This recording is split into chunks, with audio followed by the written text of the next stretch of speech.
नमस्कार, जन टीवी के उत्तराखंड के इस खास बुलेटिन में एक बार फिर से आप सभी का बहुत स्वागत है। मैं हूं आपके साथ प्रियंका तिवारी। खबरों को विस्तार से जानेंगे, लेकिन उससे पहले एक नजर हेडलाइंस पर। उत्तराखंड का विधानसभा का बजट सत्र 9 मार्च से मुख्यमंत्री पुष्कर सिंह धामी 11 को पेश करेंगे बजट। व्यापारी, किसान, उद्यमी, स्वयं सहायता समूहों की महिलाएं और जनप्रतिनिधियों से सरकार कर रही संवाद। मुख्यमंत्री चैंपियनशिप ट्रॉफी में 2.5 लाख से अधिक खिलाड़ियों ने दिखाया दम। 11 करोड़ की पुरस्कार राशि डीबीटी से सीधे खातों में ट्रांसफर। खेल मंत्री रेखा आर्या रही शामिल। देहरादून में डिस्ट्रिक्ट एवं सेशन जज कार्यालय को बम से उड़ाने की धमकी। सघन तलाशी में नहीं मिली कोई संदिग्ध वस्तु। अफवाह फैलाने वालों पर सख्त कार्रवाई की तैयारी। उत्तराखंड हाईकोर्ट ने सरकार और बीकेटीसी से मांगा जवाब। 3 सप्ताह में दाखिल करने का आदेश। मंदिर समिति पर फंड के दुरुपयोग का आरोप।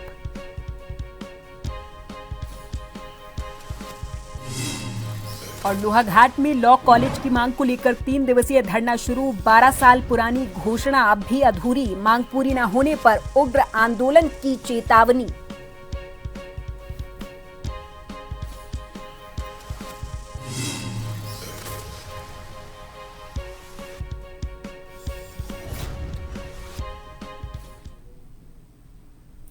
गैरसैंण में विधानसभा का बजट सत्र 9 मार्च से शुरू हो जाएगा।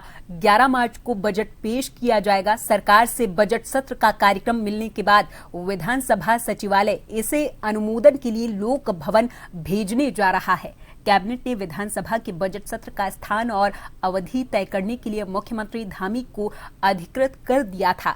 मुख्यमंत्री कार्यालय से हरी झंडी मिलने के बाद अब गैरसैंण में सत्र के लिए 9 से 13 मार्च की अवधि तय हुई है। प्रस्तावित कार्यक्रम के अनुसार पहले दिन राज्यपाल का अभिभाषण होगा, जबकि अगले दिन 10 मार्च को अध्यादेश पटल पर रखने के साथ ही राज्यपाल के अभिभाषण पर धन्यवाद प्रस्ताव पर चर्चा होगी। 11 मार्च को धन्यवाद प्रस्ताव पर चर्चा और पारण होगा। इसी दिन वित्तीय वर्ष 2026-27 का बजट मुख्यमंत्री धामी प्रस्तुत करेंगे। 12 और 13 मार्च को विभागवार अनुदान मांगों पर चर्चा की जाएगी।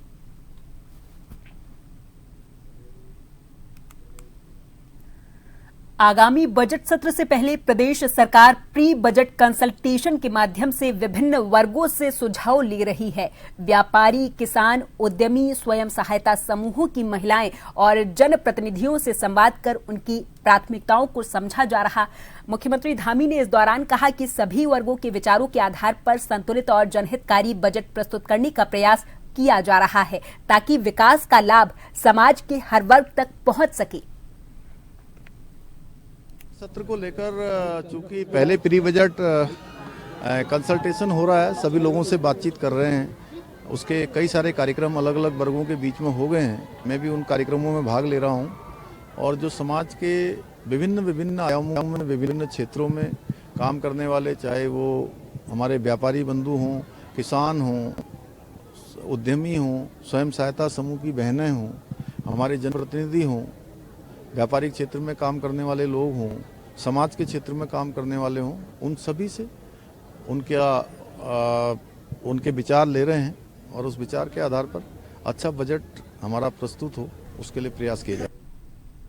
वहीं उत्तराखंड में खेल प्रतिभाओं को नई दिशा देने के उद्देश्य से आयोजित मुख्यमंत्री चैंपियनशिप ट्रॉफी राज्य के युवाओं के लिए एक सशक्त मंच बनकर उभरी है। इस पहल ने ग्राम पंचायत स्तर से लेकर राज्य स्तरीय प्रतियोगिताओं तक खिलाड़ियों को अपनी प्रतिभा दिखाने का मौका दिया है। मुख्यमंत्री धामी ने इस दौरान कहा कि चैंपियंस ट्रॉफी के माध्यम से राज्य के 2.5 लाख से अधिक खिलाड़ियों ने भागीदारी की, जो अपने आप में एक रिकॉर्ड है। उन्होंने बताया कि ग्राम पंचायतों, न्याय पंचायतों और सीमांत क्षेत्रों तक प्रतियोगिताओं का विस्तार कर बच्चों को व्यापक अवसर दिए गए हैं।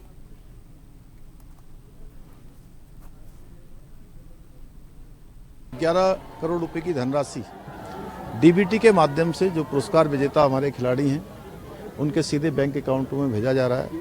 आगे भी हमारी सरकार खिलाड़ियों के लिए, जो सामान्य परिवारों में अच्छी प्रतिभाएं होती हैं, उनको कोई संसाधनों की कमी के कारण से उनकी प्रतिभा दबी न रहे, उनको आगे आने का मौका मिले।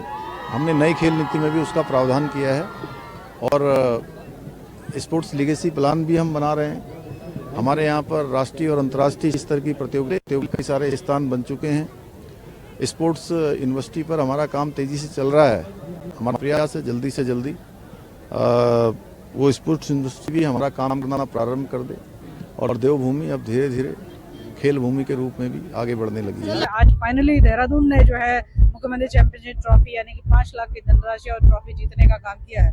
तो ये स्वाभाविक रूप से बच्चों को प्रेरणा देता है कि अगली बार हमारा जिला यदि प्रथम आएगा तो निश्चित रूप से हम ऐसा प्रयास करें, हमें भी मंच पर सम्मान और मुख्यमंत्री जी का आशीर्वाद प्राप्त होगा, ऐसा मैसेज जाएगा। और ये जो हमारी प्रतियोगिताएं है, ये जन जन को जोड़ने का काम किया है। आज समाज में एक खेल की जागृति फैलाने का काम किया है और आने वाले समय में 2027 हो, 2030 हो, 2036 हो, तीनों ही वर्षों में जो है बड़े आयोजन होने जा रहे हैं, चाहे वो ओलंपिक का हो, चाहे वो राष्ट्रमंडल का हो, चाहे नेशनल का हो। तो मैं समझती हूँ ये अवसर बच्चों को जो है और परिष्कृत करने का।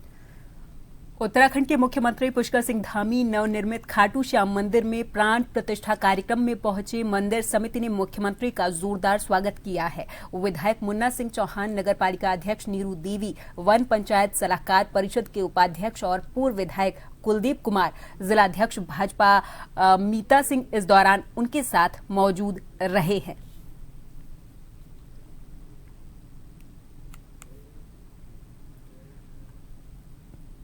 चंपावत की लोहाघाट महाविद्यालय में लॉ कॉलेज खोलने की मांग को लेकर विकास संघर्ष समिति ने 3 दिवसीय धरना शुरू कर दिया है। इस आंदोलन को भारतीय किसान यूनियन, पूर्व सैनिक लीग संगठन, यूकेडी, कांग्रेस और सामाजिक कार्यकर्ताओं ने समर्थन दिया है। छात्र हित को देखते हुए उनके आंदोलन को जनहित का मुद्दा बताया और शासन प्रशासन से जल्द लोहाघाट में लॉ कॉलेज खोलने की मांग की है।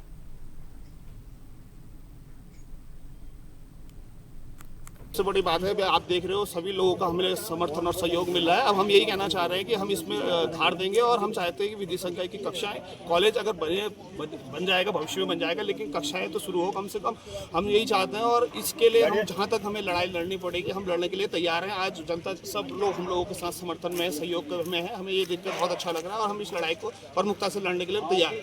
लेकिन मांगे नहीं माने गए तो हम उग्र आंदोलन करने के लिए बाध्य है, अनशन करने के लिए बाध्य है। जो भी हमें करना पड़े, जितनी ताकत हमें झोंकनी पड़ेगी सड़क में बैठ के, हम सब चीज करने के लिए तैयार हैं। हम भूख हड़ताल भी कर सकते हैं। क्षेत्र के लिए लॉ की कक्षाएं चलना अति आवश्यक है, क्योंकि अगर यहाँ का बच्चा इस क्षेत्र में कुछ करना चाहता है तो उसे बाहर जाना पड़ता है, लेकिन वो आर्थिक रूप से सक्षम नहीं रहते हैं, क्योंकि लोहाघाट शहर पूरा जनपद ग्रामीण परिवेश के ऊपर टिका हुआ है। और हम चाहते हैं कि अगर ऐसे कक्षाओं के लॉ क्लासेज यहाँ पे चालू की जाएंगी तो हमारा हर बच्चा इसको करने की कोशिश करेगा और एक अपना नया उनकी अपनी प्रैक्टिस भी होगी, अपना नया रोजगार भी मिलेगा और एक जन जागृति क्षेत्र के ऊपर आएगी। और इसमें घोषणा भी करेगी मुख्यमंत्री द्वारा, मगर तत्कालीन शासन प्रशासन उसके बाद उन्होंने इसमें अमल नहीं करा। हमारे यहाँ जो स्मार्ट क्षेत्र है, यहाँ के युवा को बाहर जाना पड़ता पढ़ने के लिए, उन्हें यहाँ की आर्थिक स्थिति सही नहीं होती, हमें बहुत दिक्कतों का सामना करना पड़ता है। हमारा शासन प्रशासन जो है, जो घोषणा मुख्यमंत्री द्वारा की गई है, वो लॉ कॉलेज की मांग पूरी करी जाए, अन्यथा ये आंदोलन बहुत रूप लेगा और इससे बहुत ही दिक्कतों का सामना करना पड़ेगा। फुटबॉल की कुमाऊं प्रीमियर लीग के आयोजन का जोश इस बार चंपावत के युवाओं को भी बहुत आकर्षित कर रहा। सीजन 2 की लीग का शुभारंभ पूर्व मुख्यमंत्री भगत सिंह कोश्यारी ने किया है। इस प्रतियोगिता में कुमाऊं मंडल की सभी 6 जिलों की टीमों ने हिस्सा लिया, जिसमें चंपावत, पिथौरागढ़, अल्मोड़ा, बागेश्वर, नैनीताल, ऊधम सिंह नगर की टीमें शामिल हैं।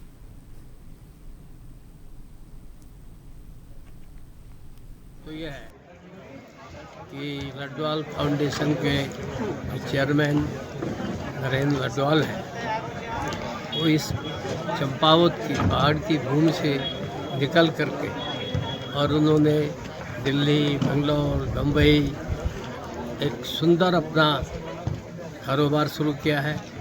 ये जो खेल प्रतियोगिता विशेष करके फुटबॉल की यहाँ इन्होंने इनकी कल्पना है कि अगले 15 वर्षों में हमारा देश फुटबॉल में बहुत आगे बढ़े और उसकी शुरुआत जैसे हमारे स्वामी विवेकानंद ने प्रबुद्ध भारत की शुरुआत अद्वैत आश्रम मायावती से शुरू की, ऐसे इन्होंने कहा कि मैं भी उसी दृष्टि से इस काम को करूं।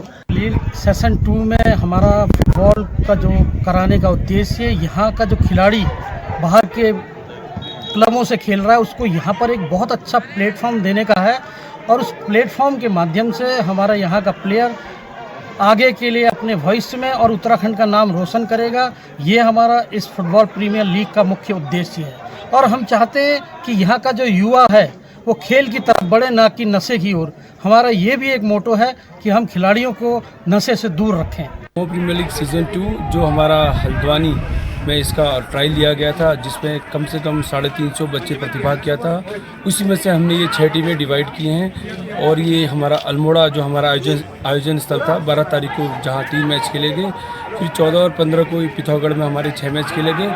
आज हम चंपावत सल्ट में 2027 के विधानसभा चुनाव को लेकर उत्तराखंड क्रांति दल यानी कि यूकेडी ने अपनी रणनीति तेज कर दी है। पूर्व केंद्रीय महामंत्री वीरेंद्र सिंह ने प्रेस वार्ता में ये कहा कि आगामी चुनाव में पार्टी जनहित के मुद्दों को लेकर मजबूती से मैदान में उतरेगी। उन्होंने कहा कि गैरसैंण को स्थायी राजधानी बनाने के लिए वर्ष 1950 के आधार पर मूल निवास लागू करने, हिमाचल प्रदेश की तर्ज पर सख्त भू कानून लागू करने, स्वास्थ्य सुविधाओं के सुदृढ़ीकरण, सड़कों की बदहाल व्यवस्था सुधारने और शिक्षा व्यवस्था को मजबूत करने जैसे मुद्दे पार्टी की प्राथमिकता में है। इसके साथ ही प्रत्येक परिवार तक रोजगार पहुंचाने के लिए ठोस योजना तैयार की जाएगी।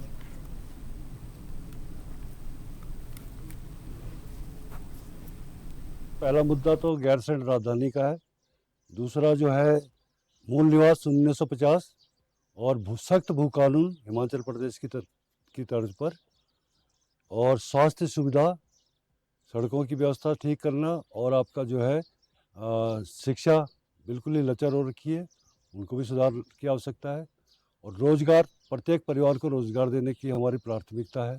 इन सभी मुद्दों को लेकर हम जो है जनता के बीच में जा रहे हैं और जहाँ जहाँ जा रहे हैं भरपूर समर्थन मिल रहा है और जनता ने ठान लिया है कि इस बार परिवर्तन लाना है और पुरानी राष्ट्रीय पार्टियों को हटाना है और अपनी पहाड़ की पार्टी उत्तराखंड क्रांति दल को लाना है। ये जनता ने ठान लिया है। उत्तराखंड की राजधानी देहरादून में उस वक्त अफरा तफरी मच गई जब देहरादून डिस्ट्रिक्ट कोर्ट को बम से उड़ाने की धमकी भरा एक ईमेल मिला। सुबह कोर्ट खोलने से पहले ही इस ईमेल की सूचना पुलिस प्रशासन को दी गई। इसके बाद पूरे कोर्ट परिसर को तत्काल खाली करवाया गया और आम लोगों की आवाजाही पर रोक लगा दी गई। अचानक कोर्ट परिसर में बढ़ी हलचल से वकीलों, फरियादियों और कर्मचारियों में दहशत का माहौल देखने को मिला है।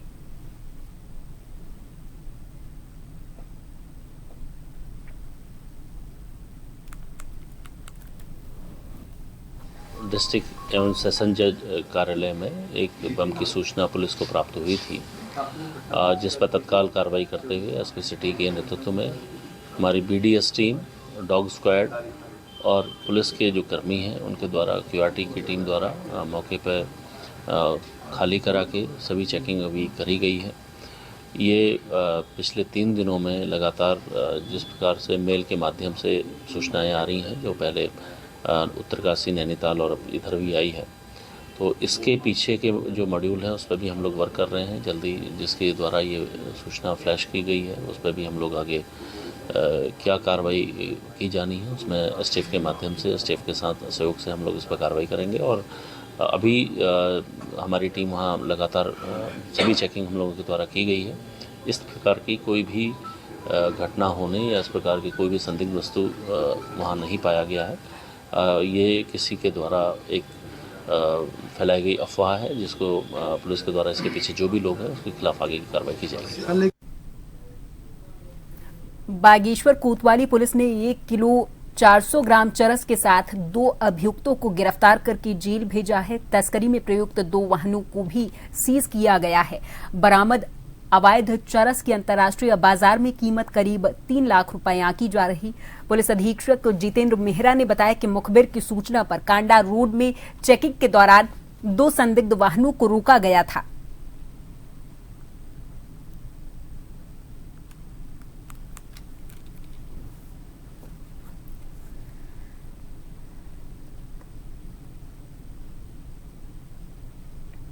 बागेश्वर पुलिस ने कार्रवाई करते हुए 2 अभियुक्त को गिरफ्तार किया है, जिसमें 1400 ग्राम चरस पकड़ी गई है। उन 2 अभियुक्त के नाम नरेंद्र सिंह कोरंगा है और महेश सिंह मेहता है। दोनों ही कपकोट के रहने वाले हैं। इस संबंध में कोतवाली बागेश्वर में एक मुकदमा भी पंजीकृत किया गया है और आगे की वैधानिक आवश्यक कार्यवाही वो की जा रही है। इनका पुराना इतिहास भी रहा है सर? अभी तक ऐसा नहीं है, बाकी पूरी जानकारी की जा रही है और बाकी जगह से भी हम पता कर रहे हैं। अगर जैसे कुछ सामने आता है हम आपको और बताएंगे। रुड़की के पिरान कलियर में पीपल चौक पर 2 पक्षों के बीच मामूली विवाद हिंसक झड़प में बदल गया। दोनों पक्षों में लाठी डंडे चले, जिसमें एक महिला गंभीर तौर पर घायल हुई है। घटना का वीडियो सोशल मीडिया पर वायरल हो रहा। पुलिस ने मामले की जांच शुरू कर दी है।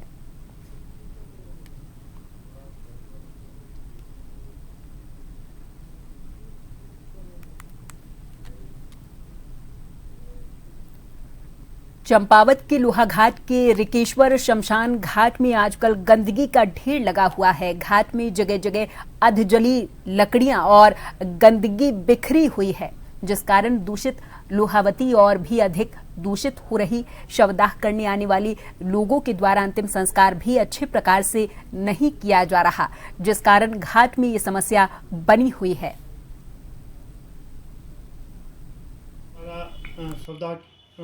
जहाँ क्रियाक्रम होते हैं वो स्थान नगर से बाहर है। नगर से बाहर होने के बावजूद भी नगर पालिका हमेशा उसमें स्वच्छता अभियान चलाती है और नगर से बाहर के रहने वाले जितने भी शवदाह करने आते हैं वो अपने जो भी शव लाते हैं या तो अजले छोड़ जाते हैं और जो गंदगी है गंदगी साफ करके नहीं जाते हैं। और जल्दी ही इसमें राजस्व विभाग और वन विभाग के साथ, वन निगम के साथ एक मीटिंग की जाएगी और जिसमें जो भी लकड़ी की टाल से लकड़ी लेके जाता है उसका मोबाइल नंबर, उसका पता पूछ करके अगर कोई गंदगी छोड़ के जाता है तो उसमें चालानी कार्रवाई की जाएगी। रानीखेत से अगली खबर यहां पैतृक गांव पीपली में शहीद स्मारक पर वीर सपूत मेजर चित्रेश बिष्ट की 7वीं पुण्यतिथि पर श्रद्धांजलि कार्यक्रम का आयोजन किया गया। इस कार्यक्रम में अल्मोड़ा जिला पंचायत अध्यक्ष हिमा गैड़ा, क्षेत्रीय जनप्रतिनिधियों, सैनिक अधिकारियों और ग्रामीणों ने पुष्पांजलि अर्पित कर उन्हें नमन किया है।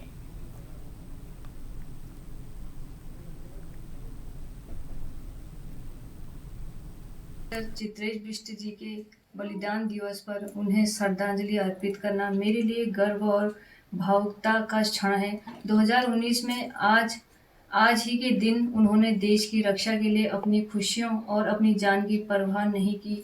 उत्तराखंड की इस वीर धरा ने ऐसे सपूत को जन्म दिया है जिस पर पूरे देश को नाज है। इस स्मृति स्थल पर आकर हमें अपनी जिम्मेदारी का एहसास होता है कि हम भी देश हित में अपना योगदान दें। शहीद मेजर चित्रेश अमर रहे।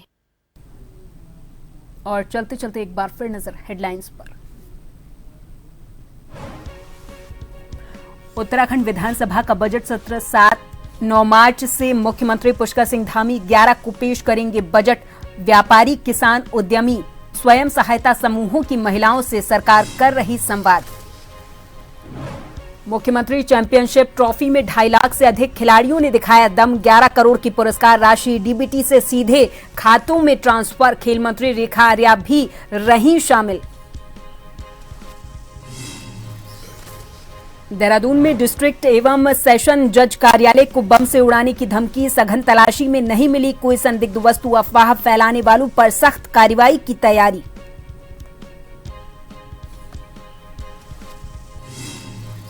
उत्तराखंड हाईकोर्ट ने सरकार और बीकेटीसी से मांगा जवाब। 3 सप्ताह में दाखिल करने का आदेश। मंदिर समिति पर फंड के दुरुपयोग का आरोप।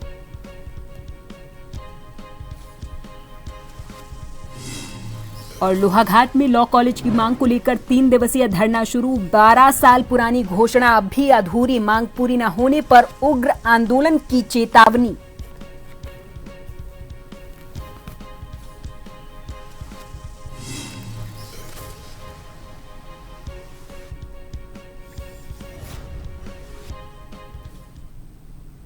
और इसी के साथ इस बुलेटिन में फिलहाल के लिए मेरे साथ बस इतना ही। आप देखते रहें जन टीवी। नमस्कार।